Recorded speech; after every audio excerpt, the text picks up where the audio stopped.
beauty, a word that should evoke grace, confidence, and joy.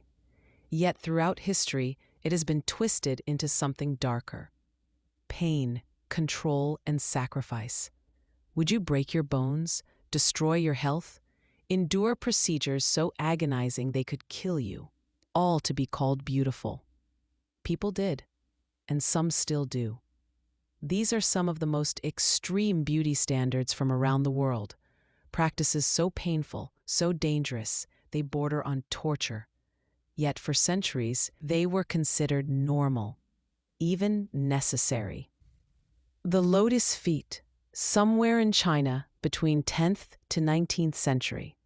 You are 4 years old, unaware of how the world works, unaware that your appearance matters more than your health, unaware that your marriage was dependent on how small your foot was, your legs soaked in a warm mixture of herbs and animal blood to make your feet soft so they can be bound easily.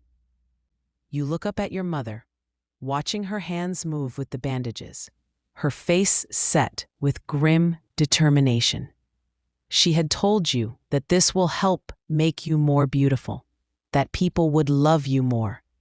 You believe her. She's your mother. Why would she hurt you? Now, after your feet are soft, she removes them from the mixture. Her grip tightens around your ankle. Suddenly, she twists your toenails backwards.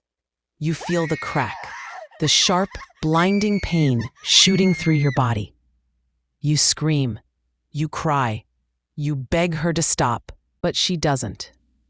Her eyes might be wet with tears too, but her hands don't stop moving.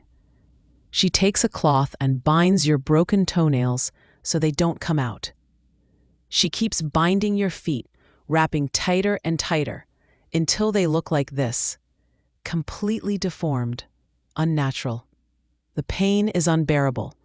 It's like fire burning through your bones, like knives cutting into your flesh. Now you won't be able to walk for days. Even standing up feels impossible. The agony makes you collapse, sobbing. You're just a child who wants to run and play, but that life is over now. You can barely stand up, let alone walk. Your feet would be unbound regularly to wash and to check for any other damage. Then the sole of your feet will be beaten to make the joints and broken bones more flexible. Then your feet are bound again, much tighter this time. Now, due to these bindings, the circulation in your feet would be almost cut off, which will eventually lead to infection and rotting flesh. These foot bindings might lead to permanent disability, and you might never walk again, or walking was very painful. The infection sets in, fever, delirium, the possibility of death hanging over you. These foot bindings might lead to permanent disability. You might never walk again, or if you do, every step for the rest of your life will be a reminder of this pain. Every shuffle, every careful movement will hurt, all because someone decided your worth was measured in inches. Venetian Cerusse, 16th century. Europe. You are an aristocrat, born into privilege and expectation. Around you, almost all women within the noble circle use Venetian Cerusse. It's a symbol of status, of belonging to the elite. Only the wealthy can afford it. Only the chosen few have access to this coveted paste. The ideal beauty standards are clear, unforgiving. Achieve a white complexion with red cheeks and lips. The complexion women strive for is one that is as bright as moonlight and as fair as snow. Having fair, clear skin free from any blemishes is known as a sign of good health and fertility. It means you are pure, virtuous, desirable.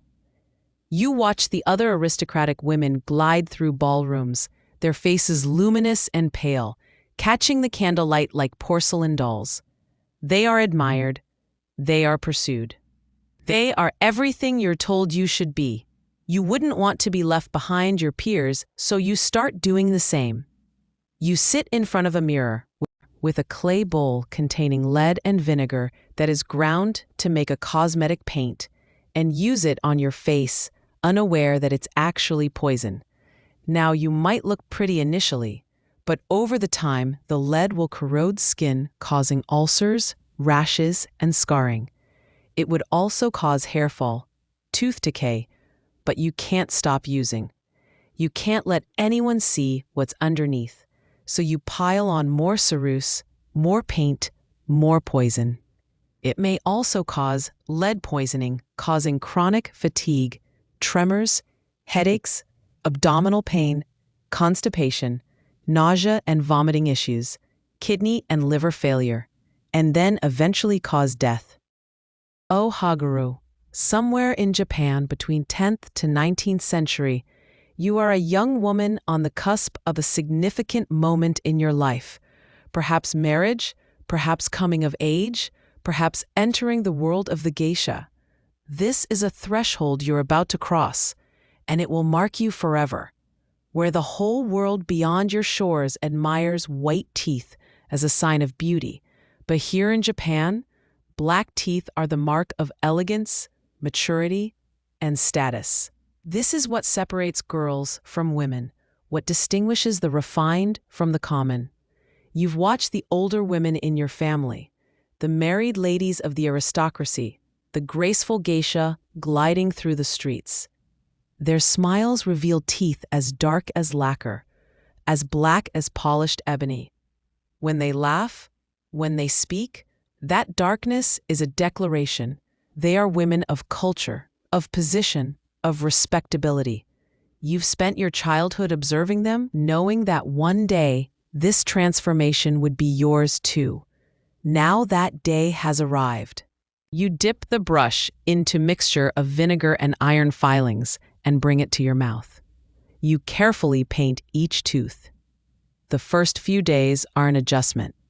You're hyper-aware of your mouth, your teeth, the darkness there. Every time you speak, every time you smile, you think about it. The taste lingers, even hours after application. You catch glimpses of yourself in reflective surfaces. But gradually, something shifts. You begin to see yourself through different eyes. When you smile at your betrothed, and he smiles back with approval, with desire even, you feel a spark of pride. When other women compliment you, when they welcome you into their conversations as an equal. Unlike other beauty standards, this one has benefits rather than side effects.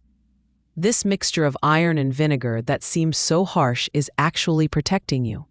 It prevents tooth decay, strengthening your teeth and gums from within. The iron fortifies the enamel and provides extra protection. Beauty changes with time. What one century worships, the next one condemns. What one culture calls perfection, another calls cruelty. Your worth has never lived in the size of your body, the shade of your skin, or the shape of your smile. You were not born to be carved into someone else's vision. You were not born to be broken for praise. You were not born to bleed for aesthetics. If something demands your health, your body, your life, it was never beauty. It was control.